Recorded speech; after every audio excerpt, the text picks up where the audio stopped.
अगर यहाँ सीट खाली होती तो फिर वापस चुनाव लड़ो। तो जनता का तो यही काम है क्या, पैसा जनता का, खर्चा जनता का हो रहा है। और नेताजी के तो अपने क्या, ये पद छोड़ा ये ले लिया, ये पद छोड़ा ये ले लिया। एक पद पे रहो कोई दिक्कत नहीं, सांसद पद पे थे आप, विधानसभा का चुनाव नहीं लड़ना था आपको। विधानसभा का चुनाव किसी अपने पार्टी के दूसरे कार्यकर्ता को लड़वाते तो कम से कम वो जीता, एक नया नेता तैयार होता। अब हर पद, सांसद पद भी आप, अभी एमएलए साहब, एमएलए का पद नहीं है क्या उनके पास, तो सांसद का चुनाव लड़ने की जरूरत कहाँ हुई उनको। हरेंद्र जी मिर्दा ने यहाँ चुनाव लड़ा हमारे खियूसर से, तब उनको ये बोलते थे मिर्दा तो खत्म हो गई, फ्यूज वेड़ा लट्टू है, यहाँ ने लिया फिर है, यहाँ कहीं भटनो है। वही हरेंद्र जी को आज साथ में, उन्हीं जिनको ये फ्यूज हुआ लट्टू बोल रहे थे, उनको आज ये साथ लेके घूमकर वोट मांग रहे हैं। तो अब मुझे ये बताओ ये कैसे चुनाव जीत पाएंगे। दोस्तों मैं कालियास गांव के अंदर हूं। यहाँ पर युवा हैं, माताएं बहनें बैठी हैं, सबसे बात करने का प्रयास करेंगे कि नागौर लोकसभा क्षेत्र का क्या माहौल है। राम राम जी। राम राम जी। क्या नाम है आपका? गौतम नाम है साहब। गौतम जी क्या काम करते हो? हमारा तो सर यही काम है मानकपुर पंचायत में ही, लाइमस्टोन का। अच्छा, लाइम स्टोन का। गौतम जी, जिस हिसाब से नागौर लोकसभा जो है अपना आप में अलग थलग रहता है, क्या माहौल है इस बार का? इस बार का ये माहौल है कि जो पीछे जब विधानसभा चुनाव हुए थे उस समय जनता में क्या थोड़ा असमंजस था। लोग सोच रहे थे बीजेपी की सरकार आएगी नहीं आएगी, कांग्रेस की भी ये हो सकती है काफ़ी अच्छी सीटें आ जाए। तो उस समय लोगों में जो असमंजस था वो इस बार खत्म हो गया। एक तो इस बार लोगों का सीधा मानस है कि वोट देंगे, बीजेपी को वोट देंगे।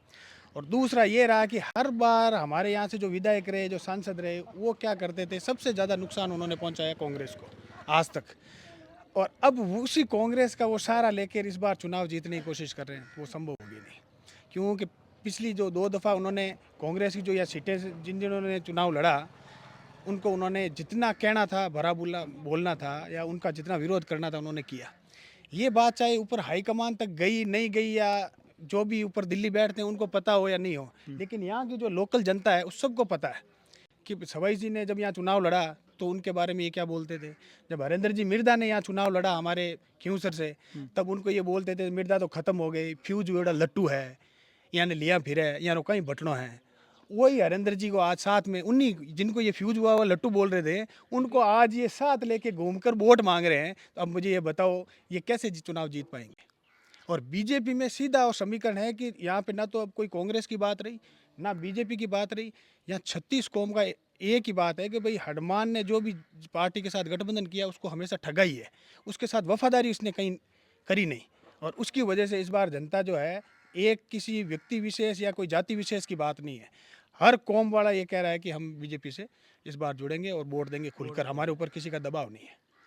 आप बुजुर्ग आदमी हो, हर समय जनता के बीच में रहने वाला नेता, और आप लोग क्या कहना चाहोगे? हनुमान बेनीवाल अपना आपको मानते हैं? नेता घड़ी अन बढ़ जाए घड़ी आज 5 साल पहले तो बीजेपी में बढ़ गया एंड फाजा कांग्रेस में बढ़ गया। अरे आप मतलब करने हैं और जनता अंदर कोई नहीं देख रहा, जनता अंदर कोई नहीं देख, जनता कहीं करो कहीं जाओ कहीं मत जाओ। आप जनता के बीच में ही तो रहते हैं। आपके हनुमान बेनीवाल का तो ये नहीं आ रहा है कि मैं किसानों का नेता हूँ और जनता के बीच में रहता हूँ। कहीं मारता कहीं देगी गोली भाई, कहीं मात कहीं देगी गोली मान मेरे भी जना हड़क पूरी 10 साल हुई। सड़क बना के छोड़ दी। आज भी वो जो रास्ता है, वो अगर आपका वहाँ से जाना हो तो देखना, आज 2 किलोमीटर रोड बनी हुई है, 1 किलोमीटर आगे छोड़ दी। उसको छोड़ने का कारण क्या था? जहाँ वोट बैंक नहीं, मतलब वहाँ पे सड़क बनेगी नहीं। ये विधायक का या किसी एमपी का ये करते हुए नहीं होता है क्या कि जो रोड है, जितनी सैंक्शन आ गई है तो उसको पूरा तो करके छोड़े।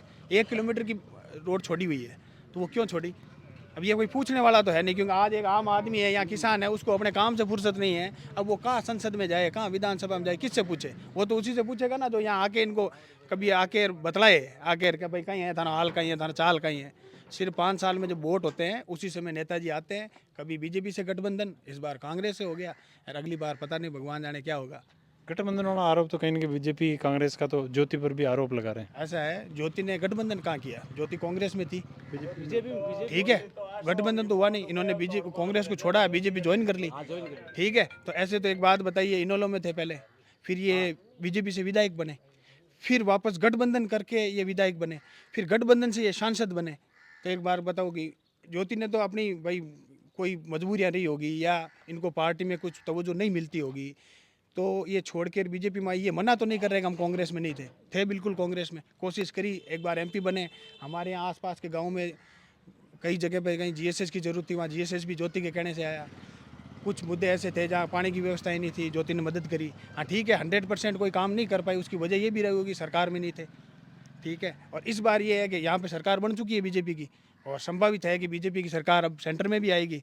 तो जनता तो बेवकूफ़ थोड़ी है, जनता इतनी तो अब समझदार होगी, युवा वर्ग इतना समझदार है, सब पढ़े लिखे, उनको पता है कि भाई हमें सरकार के साथ में रहना है, सरकार के साथ में रहेंगे तो काम होगा। आज नेताजी को अगर जीत भी जाते हैं चुनाव, मैं कहता हूँ तो मुझे कोई ये श्योरिटी नहीं दे सकता कि नेताजी कितने दिन कांग्रेस के साथ रहेंगे। कोई ये नहीं कह सकता कि 6 महीने भी कांग्रेस में रहेंगे या नहीं रहेंगे, और फिर वापस विधानसभा चुनाव होंगे यहाँ पे क्यूंसर में, और तो जनता के ऊपर बोझ है कि नहीं है। अगर यहाँ सीट खाली होती तो फिर वापस चुनाव लड़ो। तो जनता का तो यही काम है, क्या पैसा जनता का, खर्चा जनता का हो रहा है, और नेताजी के तो आपने क्या ये पद छोड़ा ये ले लिया, ये पद छोड़ा ये ले लिया। एक पद पे रहो कोई दिक्कत नहीं, सांसद पद पे थे आप, विधानसभा का चुनाव नहीं लड़ना था आपको। विधानसभा का चुनाव किसी अपने पार्टी के दूसरे कार्यकर्ता को लड़वाते तो कम से कम वो जीता, एक नया नेता तैयार होता। अब हर पद, सांसद पद भी आप अभी एमएलए का पद नहीं है क्या उनके पास, तो सांसद का चुनाव लड़ने की जरूरत कहाँ हुई उनको। ठीक है, किसी और को मौका देते, या कांग्रेस पार्टी का सपोर्ट कर देते, या बीजेपी पार्टी का सपोर्ट कर देते, किसी भी दल का या किसी भी अपने अच्छे कार्यकर्ता को आगे लाते। नेताजी का सिस्टम ये है कि जितने पद हों और जितने भी राजनीतिक वर्चस्व हो, सब मेरे पास रहना चाहिए। ये उनका एक ही फंडा है। क्या नाम बताया? मेरा नाम गौतम है साहब। गौतम जो है वो अपनी बात खुल के रख रहे थे कि हमारा मन जो है भाजपा की तरफ क्यों है और क्यों हम अपना नेता किसको चुनना चाहते हैं, वो अपनी बात रख रहे थे। लेकिन आप लोगों के क्या कहना, जरूर कमेंट करें। मैं फिर हाजिर हूँगा, तब तक के लिए जय हिंद, जय भारत।